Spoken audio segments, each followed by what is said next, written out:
Well now, pull up a chair. Name's Earl McKenna. Been married to the sea for going on 50 years now. She's a harsh bride, but a fair one most of the time. People think a fisherman's life is all about patience and luck, and it is. But sometimes you find yourself tangled in something that ain't got nothing to do with either. Sometimes you just get a front row seat to one of the ocean's older, darker secrets. This is one of those times. It started on a morning so quiet you could hear the sea breathing. The fog that morning was a living thing. It rolled in off the Atlantic, not like a blanket, but like a slow, silent flood, swallowing the docks, the other boats, and finally, the line between water. A man could get lost in his own thought. Fog like that, let alone get lost at sea. For me, it was perfect. I wasn't just after any fish. I was hunting a ghost. They called it the gray ghost of the canyon, a sturgeon of prehistoric size that folks swore they'd seen, a shadow that stretched longer than a dory with scutes along its back like plates of armor. Young Lucas, a kid with more ambition than sense, claimed it surfaced beside his boat, its eye the size of a dinner plate, ancient and indifferent. Old man August swore he hooked it once, said it was like tying your line to a freight train that just decided to head for the bottom of the world. His rod, a custom piece he'd treasured for 30 years, snapped like a twig. He never fished that deep again. Most dismissed it as dockside talk, the kind of story that gets bigger with every telling and every bottle of whiskey. But I'd seen things in my years on the water, things that made a giant fish seem downright plausible. And I had a hunch a creature that big, that old, wouldn't be feeding in the shallows with cod and the haddock. It would live down deep where the pressure is immense and the light is a distant memory. It would come up to feed only when it felt safe. And there's no better cover than a fog so thick you could chew on it. My boat, the Sea Lady, isn't much to look at. She's old, she's scarred, and she complains more than my late wife Clara ever did. But she's sturdy. Her hull is sound, and her diesel engine has a heartbeat I know better than my own. We pushed out into the gray emptiness, the familiar chug, chug, chug of the engine, a comforting rhythm against the unnerving silence. I steered her towards the edge of the continental shelf, where the seafloor drops away into a series of deep, winding canyons. The Devil's Throat, we called it, a place where currents were tricky and the bottom was a graveyard of lost gear. A place most fishermen with good sense avoided. Hours passed. The world was nothing but shades of gray, the gentle slap of water against the hull, the cry of a gull I couldn't see, the groan of the Sea Lady as she rocked in the swell. I had a thermos of coffee, black and bitter, and the kind of patience that only comes from staring at an empty ocean for 5 decades. My gear was heavy duty, more suited for shark than sturgeon. A thick, custom-built rod braced in the holder, a reel spooled with hundreds of yards of 80-pound test line that could probably tow a small car. The bait was a chunk of oily mackerel big enough to choke a seal. You don't hunt a king with a worm. I was watching my old Sonar, a green-screened relic that hummed and flickered like a tired firefly. It was a good machine in its day, and I knew its quirks. I knew the difference between a school of bait fish, a pocket of turbulence, between a rocky bottom and a soft one. It was my eye in the deep. For a while, it painted the usual picture, a gentle slope, then a sharp drop-off into the blackness of the canyon. Nothing down there but the occasional flicker of a smaller. I was starting to think maybe the old-timers were just spinning yarns after all when it happened. It wasn't a nibble. It wasn't a tug. It was an earthquake. The rod, a piece of fiberglass thick as my wrist, bent over at an impossible angle, the tip plunging into the water. The holder creaked and groaned in protest, metal straining against metal. The line didn't just go taut. It screamed off the reel, a high-pitched shriek that cut through the fog and straight into the base of my spine. I've hooked bluefin tuna that fought like cornered bulls and sharks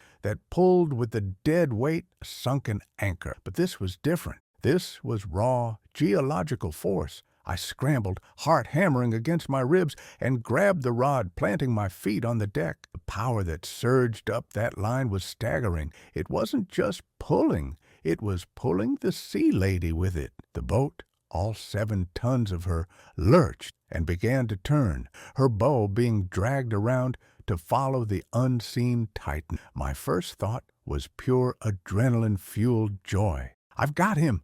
By God, I've got the ghost! I leaned back, using all my weight, my back and shoulders screaming in protest. But as the minutes stretched on, strange feeling began to creep in, cold and unwelcome as the fog. There was no fight, not really. A big fish, when it's hooked, will fight you. It'll run, then it will turn. It'll dive deep, then try to shake the hook at the surface. It's a dance, a violent give and take between man and beast. But this was just a straight, unwavering, desperate pull. There was no strategy to it, no rage. It was pure, unadulterated flight. The line wasn't just being pulled, it was being towed with a terrifying urgency, straight out towards the deepest part of the canyon. I flicked a glance at the sonar. Its green light was a small comfort in the gray world. I could see the blip, the digital signature of the fish, and it was immense, longer than any signal I'd ever seen from a single living creature. The legend was real.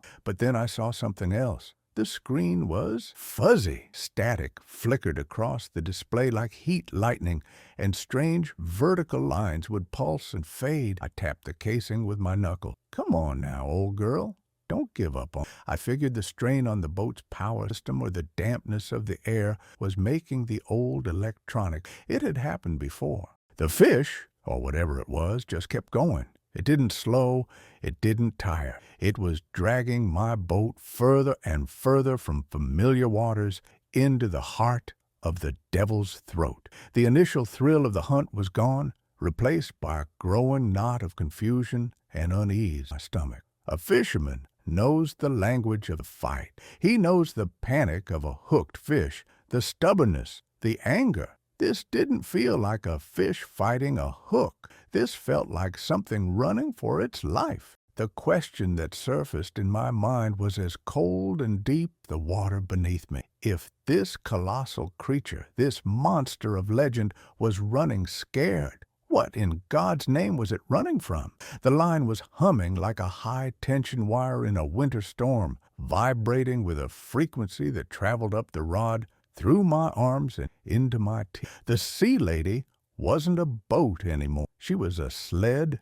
being pulled across the flat gray water by a runaway locomotive. The salt spray felt cold against my face, a stark contrast to the sweat beading on my forehead. We were well into the devil's throat now. The name on the charts was Barrows Deep, but no one who worked these waters called it. It was a place where things went and didn't come back. Nets, anchors, sometimes even small boats caught in a sudden squall. The water here was different, darker. The swells had a weight to them, as if the abyss below was pulling them down. My focus kept shifting from the screaming reel to the flickering green screen of the sonar. The static was getting worse. It wasn't random anymore. It was rhythmic, pulsing in time with the deep, inaudible thrum I was starting to feel through the soles of my boot, a deep bass in the edge of hearing. The digital icon of the Sturgeon was a frantic streak of light, plunging deeper and deeper. It was already at a depth that should have been crushing, a place where the sun was a forgotten myth. Yet it kept going, pulling my entire world with it. Then the true reason for the static began to take shape. It started at the very bottom of the screen, at the edge of the sonar's range. A distortion. At first, I thought it was a malfunction, a ghost in the machine, as they say. But this was no ghost. It was a solid shape rising from the canyon floor. It was a patch of utter blackness on the glowing green screen, a void where the sonar's pings went and never returned. It wasn't the signature of a whale. A whale is flesh and bone. It reflects a signal showing up as a large defined object. This was different. This was a hole in the world. It absorbed the sound, leaving nothing but a spreading stain of black. I tell you, my blood went cold. I've seen Russian submarines on this thing back during the Cold War. They were huge, sleek, and unmistakable. This was not a submarine. It had no defined edges, no clean man-made lines. It was massive, yes, but also fluid, amorphous. It was simply a presence, a colossal blot of darkness ascending from the depths with a slow, deliberate purpose that felt more terrifying than any speed. And it was gaining on the Sturgeon. The scene playing out on that little green screen was a nightmare. The frantic, desperate blip of the giant fish, and below it, this silent, rising emptiness. The chase was on. I was no longer a fisherman. I was a spectator to a primal hunt that had no business being seen by human eyes. My hands, calloused and steady from a lifetime of hauling nets and gutting fish, began to tremble. I let up on the drag just a little, a foolish, instinctive gesture. Maybe if the fish could swim. It was a ridiculous thought. I was tethered to the bait in a cosmic drama, a tiny gnat on the back of a panicked buffalo. The shadow grew. It filled a quarter of the screen, then a third, then a half. It was rising faster now, closing the distance with an awful certainty. The sturgeon, a creature that had probably been the apex predator of this canyon for 100 years, was nothing more than... I could feel its terror through the line, a frantic, high-frequency vibration of pure panic. The pulses of static from the sonar intensified, the machine groaning under the strain of trying to interpret something so utterly alien. The vertical lines I'd seen earlier were now solid bars of interference, flashing as the shadow passed through different layers of water, and then the moment that will be burned into my memory until the day I die. The black shape, the void from the abyss, touched the blip, the sturgeon. For a single, heart-stopping second, the two icons were one, and then the sturgeon signal was gone. It didn't fade. It didn't break apart. It was simply extinguished, swallowed by the darkness. The shadow continued to rise for a moment longer, a vast, featureless blot that now filled the entire lower half of the display.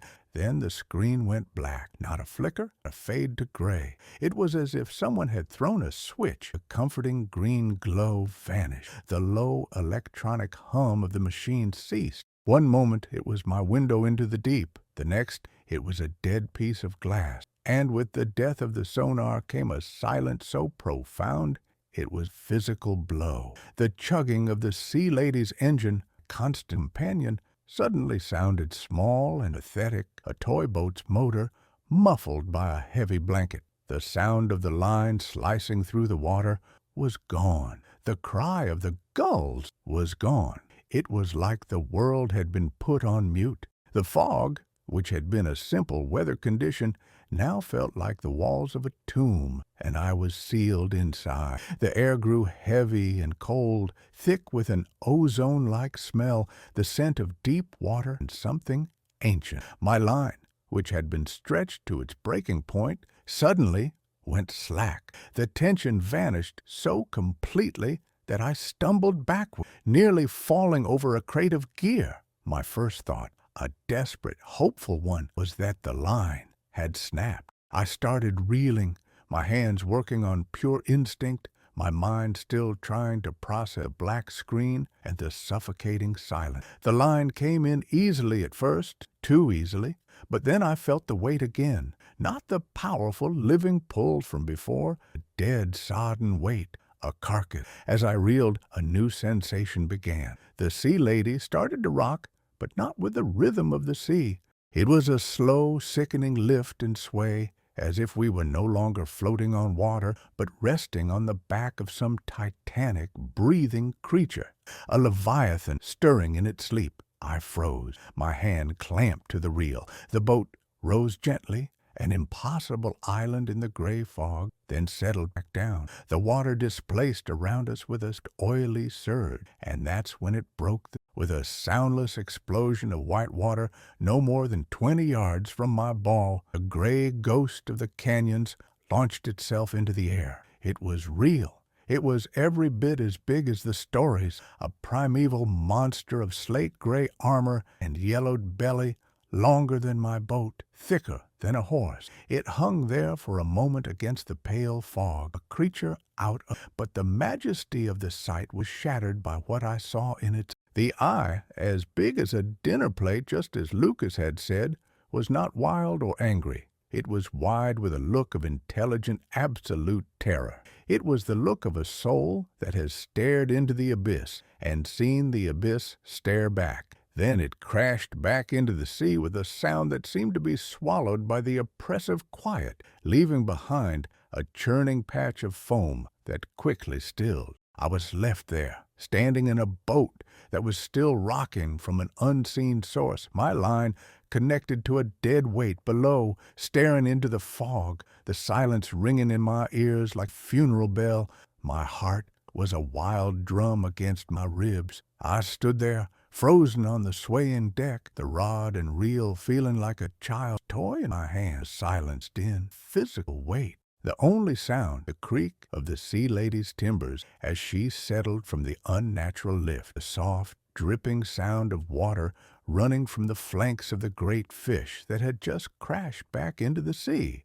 That image, the airborne leviathan, its ancient eye locked on something I couldn't see, something behind it, something below it, photograph taken by terror and developed in the dark room of my mind. Slowly, mechanically, I began to reel again. The dead weight was still there. It was heavy. Soul-crushing heaviness spoke of finality. Each turn of the handle was a monumental effort, not because of the weight, but because of the dread of what I was bringing to the surface. Part of me wanted to cut the line right then and there, to turn the sea lady around and throttle the engine until the coast was a solid line on the horizon. The fisherman in me, the part that has lived a life of curiosity and confrontation with the unknown, I had to know. The water beside the boat began to churn, not violently, but with a thick, syrupy motion. A pale shape rose from the gray depths. First,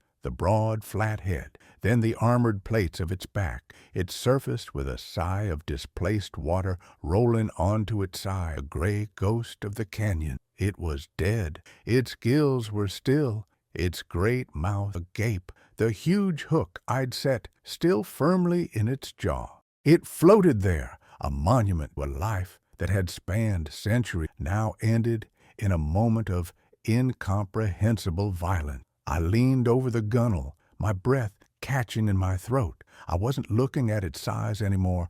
I was looking at its flank, at the broad expanse of leathery skin that was turned up toward the foggy sky, and I saw what killed it. It wasn't the hook. Running along its side, from just behind the gills to the base of its massive tail, were 3 colossal furrows. They weren't teeth marks. A shark's bite is a slash, a series of punctures. These were gouges, as if the sturgeon had been scraped against a mountain. Each groove was wider than my boat's beam, plowed deep into the flesh and armor, exposing the pale meat and bone beneath. The edges were smooth, almost polished, as if from immense grinding pressure. No creature I had ever seen or heard of could have made those marks. It looked as though a god had idly dragged a giant's plow across the fish's side. That's when the boat lurched again, more violently this time. It wasn't a gentle lift. It was a shove from below, a movement of immense power. Impatient, water sloshed over the stern, cold and oily. I stumbled, catching myself on the railing, my eyes wide, staring down into the water on the other side of the dead sturgeon. And I wish I could tell you I saw a monster. I wish I could describe tentacles or a gaping maw full of teeth or a single malevolent eye. A thing like that can be understood. A thing like that can be fought, or at least feared in a way that makes sense. What I saw was worse. It was a lack of things. The ocean, stretching away from my boat, further than I could see in the simply black. A deep, living, moving blackness that was not, for it blotted out the light from within the water itself. It was as if a piece of the midnight sky had fallen into the sea and was now passing beneath me. I saw no skin, no scales, no features. I only saw a sense of scale that my mind refused to accept. A living landscape of darkness was shifting under my hull. As it moved, it blocked the ambient light filtering through the fog and the gray water, creating a personal, terrifying eclipse just for me. The dead sturgeon, a creature bigger than a pickup truck, was a mere speck, a piece of floating debris on the edge of this thing. I finally understood. The sturgeon hadn't been running from a predator. It had been running from a geological event. It had been trying to outswim a tectonic plate with a mind of its own. In that moment, all the pride, all the ego of the hunt, all the desire for a trophy or a story, it all just evaporated. I was an ant on a railroad track, realizing the distant rumble wasn't thunder. I was a trespasser in a cathedral whose size I couldn't comprehend, and I had just disturbed the service. My existence was a rounding error to the thing below me. My hand, slick with sweat and sea spray, went to the knife on my belt. It was an old wooden-handled blade, one my father had given me. Its edge was sharp enough to shave with. Without another thought, I reached out, grabbed the humming 80-pound test line, and with a single decisive pull, I sliced it through. The snick of the severing line was the loudest sound I'd ever heard. The effect was immediate. The immense, dead weight of the sturgeon was gone, and the fish began to sink slowly, majestically, back into gray water and offer in return to the abyss. The vast blackness beneath the boat paused for a moment, and then, with a surge that rocked the sea lady one last time, it began to descend. It didn't swim away. It just receded, sinking back into the devil's throat from whence it came. As the darkness withdrew, the world returned. The oppressive silence shattered. The engine's chugging suddenly sounded loud and clear. A gull cried out somewhere in the fog. The air lost its cold electric edge, and on the console, with a flicker and a crackle of static, the green screen of the sonar blinked back to life. It showed the bottom of the canyon, clear and sharp. There was nothing there, just the familiar empty geography of the deep. It was over. I didn't stay to wonder. I put my hand on the throttle, turned the sea lady's bow towards home, and I didn't look back. I returned to the harbor as the fog was beginning to burn off, the late morning sun a weak promise in the east. No one asked why my best rod was rigged and my line was cut. They just saw the look on my face. August, the old-timer who'd had his rod snapped, was sitting on a piling, mending a net. He looked up as I tied off, and his eyes met mine. He didn't ask a thing. He just gave a slow, solemn nod if he knew. Maybe he did, so now you know. I never caught the gray ghost. I just watched it get caught by something else. There are things in the ocean, old and deep, that we are not meant to understand. We fishermen, we live our lives on the surface, a thin, fragile skin between our world and theirs. And every now and then, you feel something move beneath that skin. You get a glimpse, and you learn that the greatest wisdom a man can have out here is knowing when he is out of his depth, knowing when to cut the line and just be thankful you're still holding the rod. Stories like this, they're the reason a man respects the sea. They remind you of your place. If you enjoy hearing what the ocean has taught an old fool like me, I'd be much obliged if you'd subscribe. There are always more to watch and more tales to tell. The sea's greatest lesson is humility. It teaches us that the world is far older and deeper than we can imagine. And the true monsters aren't the ones we hunt, but the vast, unknowable forces that even monsters flee from. True wisdom lies not in conquering the unknown, but in respecting its power and knowing when to let go.